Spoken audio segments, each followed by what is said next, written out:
Hey, everybody, welcome to the morning market briefing. It's Friday, July 17th, 2026. Hope you're doing well out there. Ben Nye making it by the skin of his teeth this morning, walking in very casually. Some of you have witnessed a frantic Ben Nye entrance to the podcast before. If you're on the YouTube, we did not get that today, but got here just in the nick of time. So you can tell us about rough times for a number of companies, Ben. Yeah, it's a little bit disappointing to be an American investor today. We're definitely seeing some equity. But I would say the nice thing about being an investor in the U.S. is that we're not solely dependent on one of these companies. Like Japan, for example, with SoftBank down 9% over in Japan.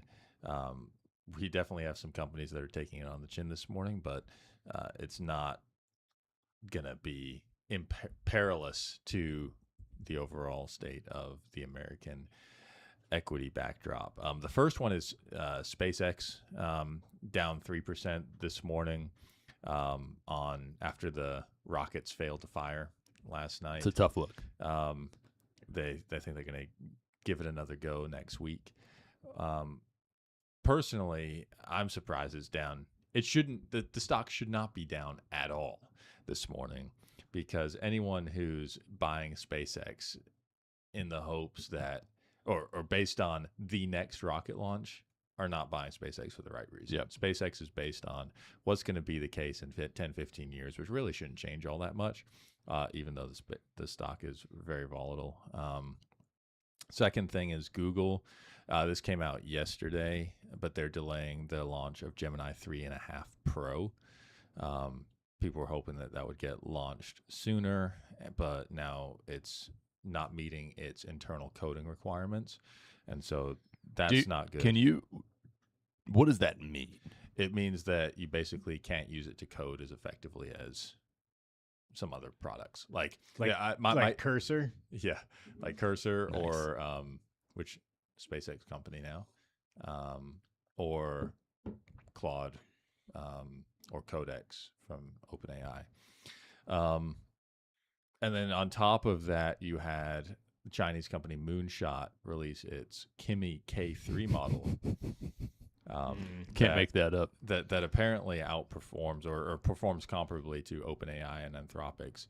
So, that's the concern, that these guys are catching up to a lot of the American AIs, and I think that that was always going to be the case because the gap was so wide. But I don't think this means that the U.S. AIs are worse or they will be surpassed. I just think that that's the nature of technology advancement. China did catch up a lot in smartphones, but that doesn't mean people don't use the iPhone anymore. We should start a game called Is this real? Is this an AI company or is this a Korean pop star? Because Kimi K3 sounds like she could team up with Gemini and really go places. Yeah. I'm very much with you.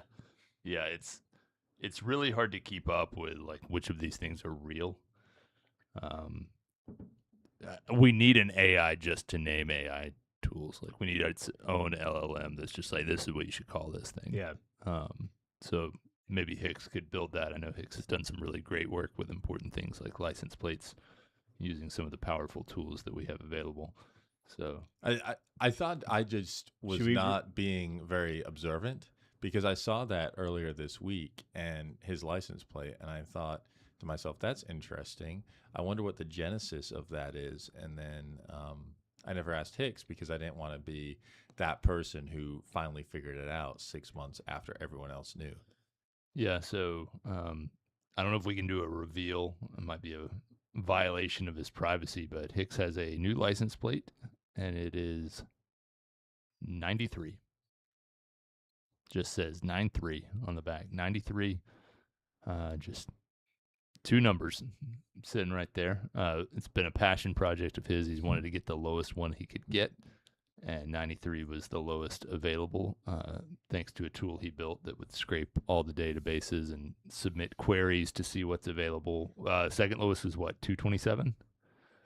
So 93. I wondered, like, does this was it 1993? Is there significance to this? Nope, just the lowest one we could get. So Hicks was what, -4? I mean, it's shocking to me that someone from 1993 can drive. Yeah. Think about that. And I would say this is an open call, no matter where you are in any state. If you see a license plate that is 2 digits and it is sub 93, I want you to take a photo and email it in to us. I can't remember what our email is. tmmb@narwhal.com. Send it in. And just know that whoever that is a better man than Hicks. More powerful. Yeah, much more powerful. Speaking of powerful tools. Yeah. On that note, as we're looking for license plate numbers to go down, Netflix down 10%. What a segue. Down about 9.3%, probably. I don't know if we have the chart there, Hicks, if I attached it, but essentially what you're seeing at Netflix is significantly decelerating growth, which means the revenue growth of this period is less than revenue growth of the prior period, which is less than the revenue growth of the prior period. Oops. We've gone from like 18% growth in the U.S. to 14% to 10%, and they're looking for more deceleration on an aggregate basis next quarter, which probably means more deceleration in the U.S. And the problem with that is the U.S. is where they make most of their money, and so profitability is constrained. So that's what's going on at Netflix. They're having engagement issues, and they're trying to get into things that other companies are already in. I feel like what they're attempting to do now is have people essentially pay on subscriptions for watching podcasts. Is one of the things that they're moving into, but you can do that on Spotify. You can do that on YouTube. You do that on YouTube right now. Yeah, you are doing it, some of you. Right. So, yeah, many people are saying you may be doing this. And so I think that is an issue for Netflix, is how do you drive that engagement? They've been trying to move into games. They're trying to move into live events. But this is all going to come at a cost. And you're going to have to be able to drive pricing as a result. And I think that they're starting to have diminishing marginal returns on that. Are you watching any podcasts on Netflix, Tom? No. In fact, it annoys me when you open Netflix and it's at the top. Yeah. Yeah. I consume a decent amount of podcasts. Several that I listen to are on there as, I guess, the exclusive video providers, but I feel no obligation to watch them.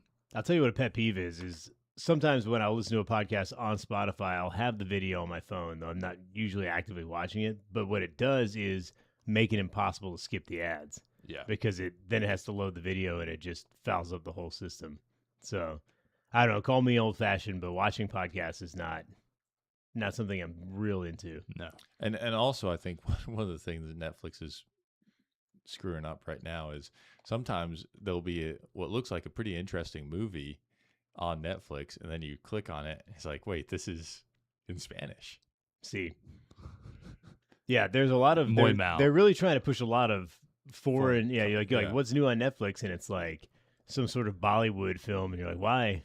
I've never watched a Bollywood film, nor do I care to. Yeah. I mean, until they come up with something like Parasite, the Korean film, which was unbelievable, I will say. What a movie. But it's a big stretch, to put. Listen, I have the subtitles on already because I can't hear because I'm an old man. But I'm not going to put the subtitles on and then have to also read them. Yeah. Yeah. I'm not going to Netflix so that I can read a story. Yeah. The market is down a lot today, but there's not really that much going on. A lot of it's just because of the freak out of Kimi K3. Tell me about it. So just really quickly, should she shave her head to avoid the paparazzi? What a chick! While we're at it, Tom, like, was Parasite supposed to be a scary movie? Because I got 45 minutes into it on the plane, and I thought, this is very boring. Man, I think that movie is, and it was not scary. Well, it's not scary. I think it's just the I haven't seen it. The overwhelming weight of the human condition. It's a class struggle. I thought it was an excellent movie. Ben gave up on it. Yeah. I haven't even started it. Maybe I'll do that on the next flight.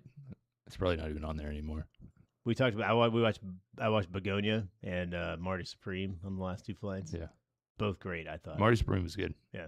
Shout out Kevin O'Leary, close friend of the podcast. That's wonderful. Let's look ahead a little bit.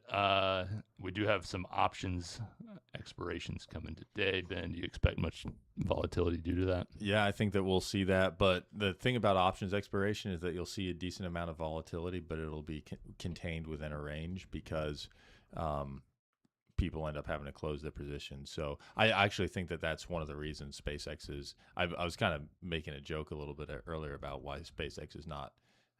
SpaceX shouldn't even be down today. Yeah, but that's why. But I think one of the reasons that it's not down more is because of the options bringing it back. Busy week next week. We'll hear from Domino's Pizza, D.R. Horton,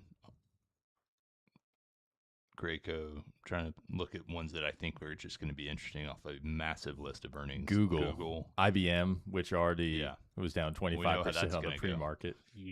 Tesla. So we got all the defense companies. We've got some energy companies, some healthcare companies. Yeah. It's going to be, we're going to learn a lot next week. And I think that it's, if so far this earnings season has shown anything, it's that the economy is moving forward and consumers are moving forward and they're in relatively good shape. We're not really hitting that wall that I had feared, at least not yet. We had a good number out of the Philadelphia Fed yesterday. But I think that we're going to have to answer a lot of questions on the AI CapEx side. I think that's where the biggest question mark lies. And so for that reason, I think there's no earnings that is more important than Google next week. Yep. They just did an $80 billion stock offering. Their CFO was quoted about saying people are too focused on ROI, which is never what you want to, and not the person you want to hear that from. And they also just said that Gemini 3.5 is not rolling out as fast as they thought. So Google all of a sudden has gone from hero to goat, and not in the good kind as far as the Mag 7 is concerned. So I'm curious if they are able to arrest that perceptive decline when they report next week. Good deal. What are we seeing with rates, Tom? We're seeing real strength today, honestly. The move that I would have expected after getting CPI is starting to cook in. 30 years down to a 506, 10 years down to like a 452-ish. So good week to have bought just an enormous amount of bonds. I've been buying all day, every day this week in every account. So that's been very positive. Interestingly, though, we have really cratered on expectations of a hike. So we started off the week right around 1.5 hikes this year, priced in futures. And now we are looking at a 1.08% chance of a hike by December. So there's a lot of air coming out of that balloon. I still think that there's a potential for a cut. I've basically put my entire year on this podcast saying 1, maybe 2. I still think it's on the table. If you look at Kalshi, we're now at the two most likely outcomes are no cuts or no movement whatsoever at 79.9%, and then one cut at 14%, and hikes are sub 5%, which I think is really it's a real reversal from the beginning of the week. I would think it'd be more indicative of what people are thinking than futures, because futures have been so wrong for so long.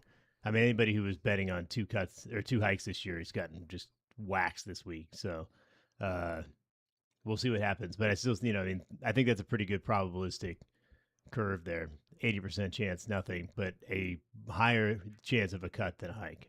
Yeah, I like that. I like that positioning. All right, we'll wrap it up there. Short call today. You guys take the extra few minutes, listen to the new Kimi K3 album. Just came out. And have a great weekend.